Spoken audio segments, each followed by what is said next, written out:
అదే RTV app వార్తల్ని క్షణాల్లో చదివే అవకాశం ఉంటుంది. ఒక న్యూస్ పేపర్, ఒక టెలివిజన్ ఛానల్ మీ చేతుల్లో ఎప్పుడు ఉంటాయి.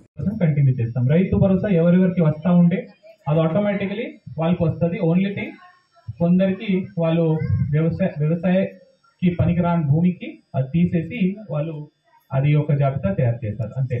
సో దాంతోపాటు ఎవరిది కావాలంటే మీరు చెప్తే మేము కూడా ఎడిషన్ చేసుకుంటాము.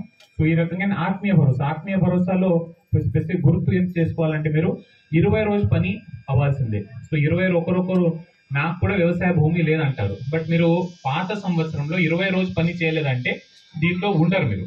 సో అప్పుడు మీరు ఏమని చెప్తారు, నేను కూడా చేశాను సార్ అంటే మీరు లాంచ్ చేయబోతున్నారు.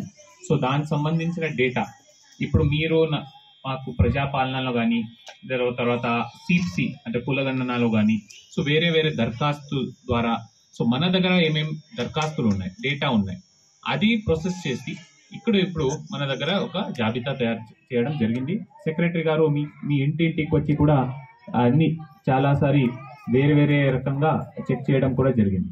రేషన్ కార్డ్స్ కంటే ఒకసారి, తర్వాత మీ ఇంద్రమ్మ ఇల్లు కోసం కూడా ఇంకా ఒకసారి.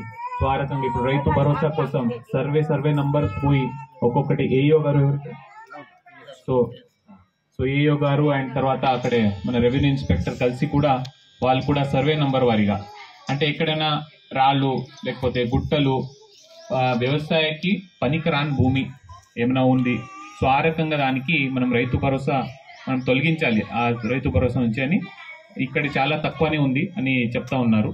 సో ఆ రైతు భరోసా తర్వాత ఇంద్రమ్మ ఇల్లు, రేషన్ కార్డు కూడా మీరు చాలా రోజు నుంచి ఎదురు చూస్తున్నారు. సో దానికి సంబంధించింది కూడా అడిషన్, డిలీషన్, దానికి కొత్త ration card, splitting card, so అన్ని దానికి ఇప్పుడు మన దగ్గర లిస్ట్ ఉన్నాయి. ఆ లిస్ట్లో బై మిస్టేక్ మీద ఇంకా కూడా మిస్ అయితే నేను మాక్సిమం వచ్చేస్తుంది. మాక్సిమం రేషన్ కార్డులో ఎవరెవరు అప్లై చేశారు దానికి సంబంధించిన ఉంది. దాంట్లో ఓన్లీ క్రైటీరియా ఏముంటాయంటే మీరు గవర్నమెంట్ జాబ్లో ఉండకూడదు, తర్వాత మీరు పెన్షనర్ ఉండకూడదు, లేకపోతే మీ దగ్గర 4-వీలర్ ఉండకూడదు, 7.5 ఎకరాలకి ఎక్కువ ఉండకూడదు, ఇన్కమ్ లిమిట్ ఉంటాయి. సో ఆ రకం కొన్ని క్రైటీరియాలో మీరు వస్తే మీరు వాళ్ళంతే ఎలిజిబుల్ అవుతారు, కానీ అందరూ అర్హతలు అయిపోతారు. మన మామూలు ప్రాంతంలో అంటే మోస్ట్ ప్రాబబ్లీ అందరూ అర్హతలు ఉన్నారని అదే మా ఎంఆర్ఓ గారు కూడా చెప్పారు. సో ఇదే రకంగా ఇంద్రమ్మ ఇల్లు దాంట్లో కూడా మీ ఫొటోస్ మీరు చూసారు, ఫొటోస్ ఎలా తీసుకున్నారు, అన్ని చోట్ల మీరు రేఖలు ఉన్నాయా, మీ వాల్స్ ఏమున్నాయా అన్నీ చెక్ చేస్తూ మనం ఫొటోస్ కూడా నింపడం జరిగింది. అదే యాప్ ద్వారా కూడా చేయడం జరిగింది.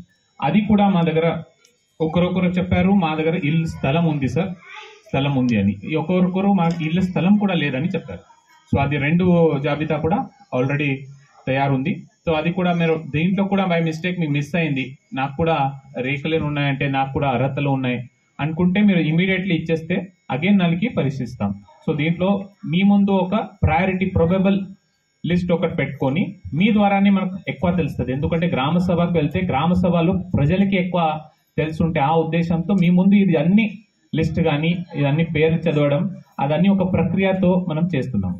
సో ఇది మీరు తెలుసుకొని ఇప్పుడు ఎవరెవరు బై మిస్టేక్ ఎవరిదైనా అనర్హతలు వాళ్ళు కూడా పేరు వచ్చింది అనుకో, మీరు దీనికి ఒక అబ్జెక్షన్ చెప్తే మనం రాసుకుంటాం, సెక్రటరీ గారు అక్కడే రాసుకొని దానికి మళ్ళీ పరిశీలించాలి, తర్వాత ఏ లిస్టులో రావాలి అని అది చేసుకుంటారు. సో ఆ రకంగా ఒక్కొక్క స్కీమ్కి సో రేషన్ కార్డ్ ఎప్పుడు కూడా మీరు మన ప్రజాపాలన సేవా కేంద్రం ఉంది. మరిన్ని వీడియోస్ కోసం ఛానల్ ని సబ్స్క్రైబ్ చేయండి, లేటెస్ట్ అప్డేట్స్ కోసం వాట్సాప్ ఛానల్ ని ఫాలో చేయండి అండ్ లింక్ డిస్క్రిప్షన్ లో ఉంది.